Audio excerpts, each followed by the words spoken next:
मुंबई और आसपास के इलाकों में रविवार को जोरदार बारिश होने की संभावना है। मौसम विभाग ने रविवार 19 जून और सोमवार 20 जून को मुंबई, पालघर और ठाणे में अलग अलग स्थानों पर भारी बारिश की चेतावनी जारी की है। मौसम विभाग के पूर्वानुमान में बताया गया है कि कोंकण और मध्य महाराष्ट्र के आसपास के घाट क्षेत्रों में बारिश की गतिविधि धीरे धीरे 18 जून से और तेज होगी, जिसके कारण कोंकण के कई इलाकों में जोरदार बारिश होने की आशंका है। 7 दिनों के पूर्वानुमान में रविवार तक मुंबई में रुक कर हल्की से मध्यम बारिश का अनुमान लगाया गया है। हालांकि बुधवार को हुई हल्की बारिश के दौरान ही मुंबई के कई निचले इलाकों में पानी भर गया। कुर्ला और सायन जैसे इलाकों में पानी जमने लगा।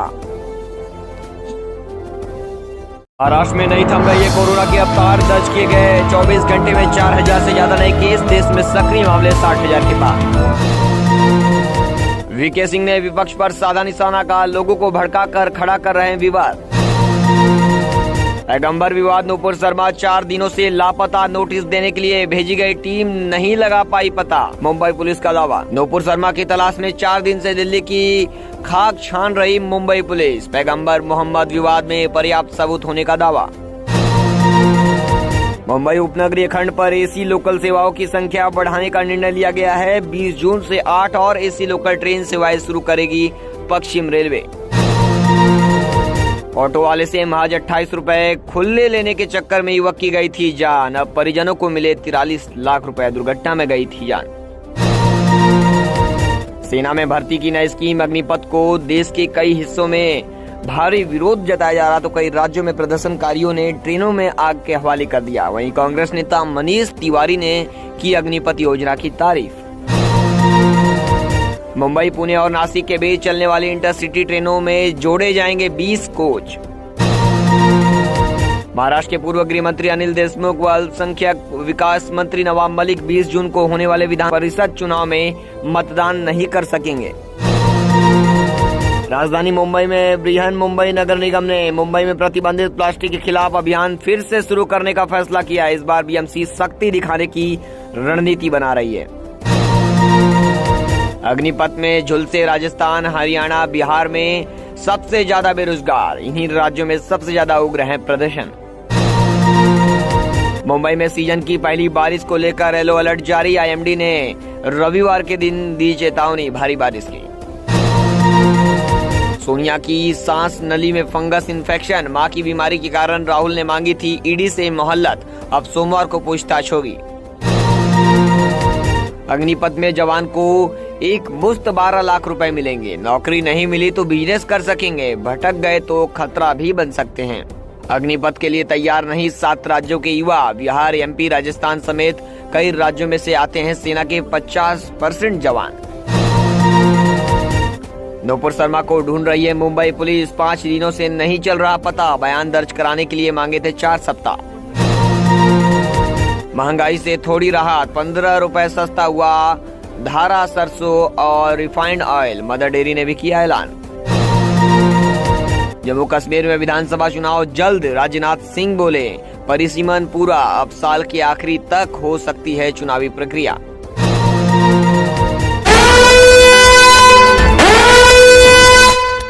इस वक्त एक बड़ी खबर मुंबई से आपको बता दें। मुंबई में प्रधानमंत्री नरेंद्र मोदी की सुरक्षा में चूक, शर्तों का उल्लंघन कर बिल्डर ने उड़ाया ड्रोन। सुरक्षा एजेंसियों में मचा हड़कंप।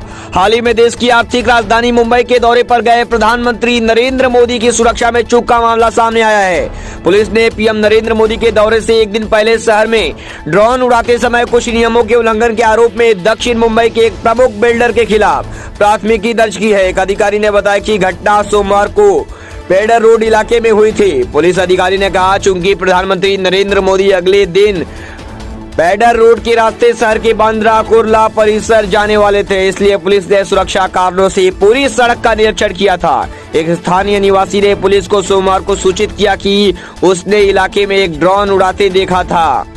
पुलिस ने कहा, इस बारे में सूचना मिलने के बाद गामदेवी थाने के अधिकारी ने पता लगाने की जांच शुरू कर दी है।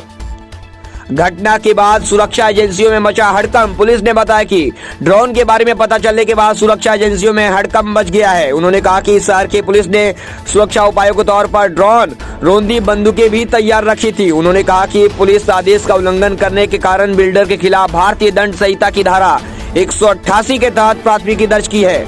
मामले की आगे की जांच चालू है। राज ठाकरे के बाद अब अमित ठाकरे संभाल रहे हैं पार्टी की कमान। महाराष्ट्र नवनिर्माण सेना प्रमुख राज ठाकरे के बाद अब उनके बेटे अमित ठाकरे पार्टी की कमान संभाल रहे हैं। राज ठाकरे को डॉक्टरों ने सर्जरी की सलाह दी है और इसके साथ ही उन्हें आराम की भी सलाह दी गई है। अमित ठाकरे न ही सिर्फ पार्टी कार्यकर्ताओं के साथ बैठक कर रहे हैं बल्कि युवाओं और छात्रों से भी संवाद कर रहे हैं। अमित ठाकरे मुंबई सहित महाराष्ट्र के अलग अलग इलाकों में जाकर छात्रों और युवाओं से बात कर रहे हैं और उनकी समस्याओं का समाधान करने की कोशिश कर रहे हैं। मुंबई के कुल 36 विधानसभा क्षेत्रों में मन से संपर्क अभियान चलाया जा रहा है। इस संपर्क अभियान के तहत अमित ठाकरे प्रत्येक विभाग में कम से कम 200 छात्रों से मिलते हैं। अमित ठाकरे अब तक 3000 छात्रों के साथ व्यक्तिगत रूप से और साथ ही समूहों में बातचीत कर चुके हैं। अमित ठाकरे न ही सिर्फ पार्टी में युवाओं को और अधिक शामिल करना चाहते हैं बल्कि पार्टी में युवा चेहरे को भी मौका देना चाहते हैं। अमित ने 15 विधानसभा क्षेत्रों में एमएनवीएस के 15 से 7 अध्यक्षों को बदला है। 3 लोगों को फिर से चयन किया गया है। शेष 5 विधानसभाओं के लिए नियुक्तियां अगले सप्ताह की जाएगी। मुंबई में जुलाई से प्लास्टिक के इस्तेमाल पर बैन। बृहन मुंबई नगर निगम बीएमसी ने मुंबई में प्रतिबंधित प्लास्टिक के खिलाफ अभियान फिर से शुरू करने का फैसला किया है। बीएमसी ने 1 जून को जारी एक नोटिस के माध्यम से जनता को सचेत किया कि प्रतिबंधित प्लास्टिक का उपयोग करने वालों के खिलाफ कड़ी कार्रवाई की जाएगी, जिसमें सिंगल यूज डिस्पोजेबल प्लास्टिक भी शामिल है। अधिकारियों ने मुंबई करों से प्रतिबंधित प्लास्टिक वस्तुओं का उपयोग बंद करने का आग्रह किया है। हालांकि इस बार कार्रवाई को प्रभावी बनाने के लिए बीएमसी रणनीति पर काम कर रही है। अधिकारियों ने बताया कि कुछ ही दिनों में वे रणनीति के साथ तैयार हो जाएंगे। बीएमसी इस योजना को सख्ती से लागू करने के लिए वार्ड स्तर पर लगभग 300 अधिकारियों का एक दस्ता बनाया जाएगा, जो प्लास्टिक के उपयोग की जांच के लिए दुकानों, बाजारों आदि का दौरा करेंगे। इस वक्त एक बड़ी खबर आपको बता दें, बिहार के बेगूसराय के लखमनिया स्टेशन पर छात्रों ने की आगजनी। देखिए तस्वीरें। अगली बड़ी खबर आपको बता दें, बिहार के कई जिलों में प्रदर्शन चालू है छात्रों का। वहीं मुजफ्फरपुर में सड़कों पर उतरे छात्र। आपको बता दें, बिहार के लखीसराय स्टेशन पर खड़ी विक्रमशिला एक्सप्रेस ट्रेन में भी उपद्रवियों ने आग लगा दी है। बलिया में भी अग्निपथ सेना भर्ती नई नीति को लेकर जमकर विरोध कर रहे हैं छात्र। वहीं उपद्रवियों ने रेलवे स्टेशन पर खड़ी ट्रेन को किया क्षतिग्रस्त। बिहार के समस्तीपुर के मोहद्दीन नगर स्टेशन पर भी जम्मू तवी एक्सप्रेस में उपद्रवियों ने आग लगा दी है। लगातार देश के कई हिस्सों में आगजनी की तस्वीरें सामने आ रही है।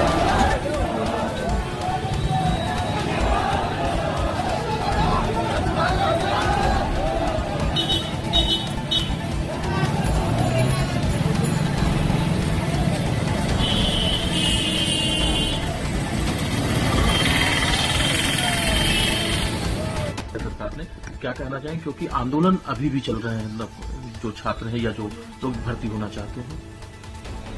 केंद्र सरकार द्वारा घोषित की गई अग्निपथ योजना भारत के नौजवानों को देश की रक्षा व्यवस्था से जुड़ने और देश की सेवा करने का एक सुनहरा अवसर देता है।